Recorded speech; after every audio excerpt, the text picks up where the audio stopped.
Eh bien, salut à tous et bienvenue dans cette toute nouvelle vidéo qui n'est toujours pas une critique, mais en effet une vidéo où je vais expliquer le problème de la télé-réalité. Ouais, je sais, je bouge un peu la caméra et alors ça fait quoi? Bref, alors c'est vrai que ça c'est un très long sujet et honnêtement je ne voulais pas spécialement en faire une vidéo parce que je pensais que de toute façon tout le monde avait compris que la télé-réalité c'était de la merde. Mais visiblement non, et je vais dire pourquoi. Donc, c'est l'histoire d'une, voire plusieurs émissions, que le monde d'aujourd'hui a le plus popularisé ces temps-ci, qui a fait ses premiers pas aux États-Unis en 1971 lorsque l'émission An American Family, diffusée sur la chaîne PBS, voit ses jours naître à la télévision. On rentre donc dans la vie privée d'une famille américaine totalement inconnue pour relater, après 3 heures de tournage et en fait au total 12 épisodes, les conséquences sur le quotidien de ce foyer californien. Puis, l'année suivante, l'idée ainsi que son concept se voit être repris cette fois-ci au Royaume-Uni sous le titre de The Family. Et donc, ces programmes télé sont une totale défaite, pour cause beaucoup trop d'indignation de la part du public. Pourtant, il n'y avait pas moins de 37 émissions tout aussi différentes les unes que les autres. Ce n'est qu'à partir de 1989 qu'une série documentaire sur la chaîne NBC appelée Cops, qui s'introduit dans la vie professionnelle des policiers, que la télé-réalité commence à connaître son petit succès.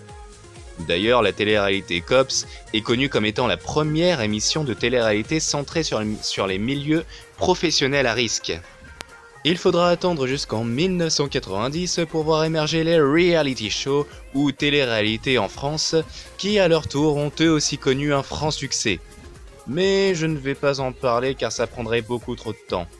Ce qu'il faudra retenir, c'est surtout l'émission Big Brother, une émission néerlandaise diffusée aux Pays-Bas en 1999 sur la chaîne de télévision Veronica.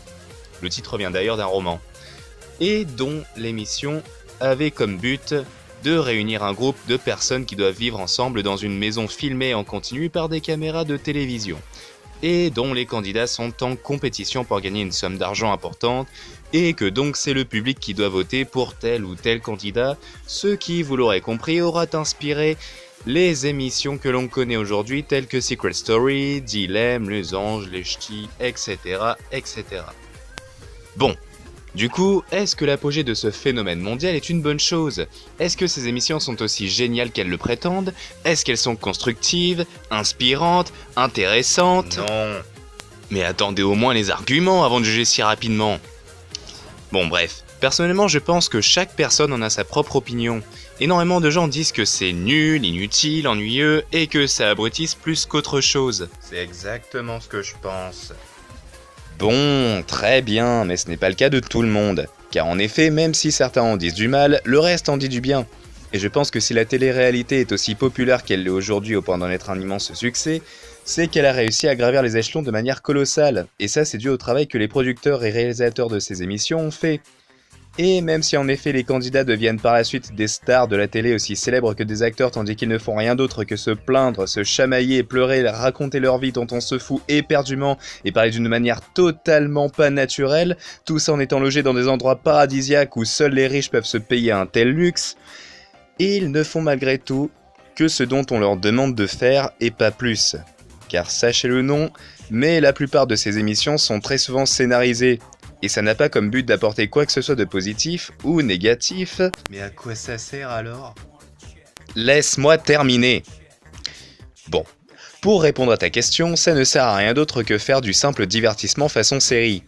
Car croyez-le ou non, mais malgré tout, le concept de ces émissions ainsi que ce qu'ils nous racontent arrivent à avoir autant d'audimat, voire souvent même plus que n'importe quelle série lambda. Alors oui, on est d'accord pour dire que ce que ces émissions proposent sont ridiculement grotesques, n'apportent absolument rien, et effectivement il finit par abrutiser la population plus qu'autre chose. Mais d'une part, ça ne veut pas dire que l'intelligence de la population aura forcément baissé durant les prochaines années, et d'autre part, je pense qu'il est libre à chacun d'aimer ce que l'on veut, et que l'on n'a pas à être jugé sur nos préférences. Donc au final, la télé-réalité n'est ni une bonne ni une mauvaise chose. C'est juste un genre d'émission qui sert de m'as-tu vu et il va falloir s'y habituer car on risque d'en être envahi pendant encore de très longues années. Ah, oui, et pour ma part, je déteste ces émissions. Cependant, je reste neutre dans ma façon d'en parler car malgré tout, je respecte ceux qui aiment ce genre de d'émission. Voilà. Sur ce, cette vidéo touche à présent à sa fin. J'espère qu'elle vous aura plu et que ce que j'ai dit aura été utile. Si ce n'est pas le cas, ce n'est pas très grave. Et je vous dis à bientôt pour une prochaine vidéo, peut-être critique ou peut-être d'actualité. Bref, vous l'aurez compris. Et salut à tous.